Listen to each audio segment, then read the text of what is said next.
AP Congress X వేదికగా ఒక tweet చేసింది. ఏంటి అంటే, మోదీ మార్క్ వాషింగ్ మిషన్ దీంట్లోకి వెళ్తే అందరూ కూడా పవిత్రులు పునీతులు క్లీన్ చీట్ అవుతారని. మ్యాటర్ ఏంటంటే, అందరికీ తెలిసినటువంటిదే, గతంలో వైఎస్ఆర్ కాంగ్రెస్ పార్టీ అధికారంలో ఉన్నటువంటి అప్పటి ప్రతిపక్ష నేత టీడీపీ అధ్యక్షుడు చంద్రబాబు నాయుడిని స్కిల్ డెవలప్మెంట్ కేసులో అరెస్ట్ చేసి 53 రోజులు జైల్లో ఉంచారు. అయితే దీని తర్వాత పరిస్థితులు ఏంటి అంటే, ఆయన బెయిల్ మీద బయటకు వచ్చాడు, ఎలక్షన్లో గెలిచాడు, ప్రస్తుతం సీఎం అయ్యాడు.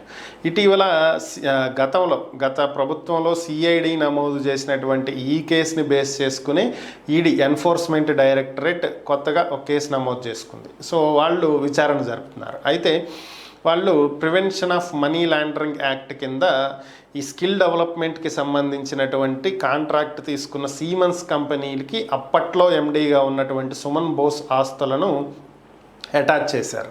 అలాగే మరొక 2 వ్యక్తులు కూడా 23 కోట్ల రూపాయల ఆస్తులను అటాచ్ చేశారు.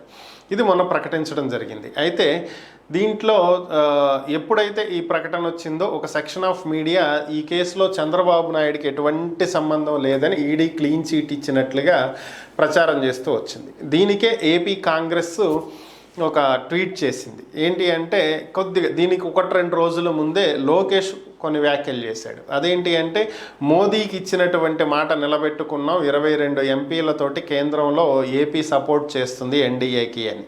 సో ఈ రెండింటిని అటాచ్ చేసి, మోదీకి మీరు 22 మంది ఎంపీలతో సపోర్ట్ చేసింది ఎందుకు అంటే, ఇక్కడ చంద్రబాబు నాయుడిని కేసు నుంచి తప్పించటానిక.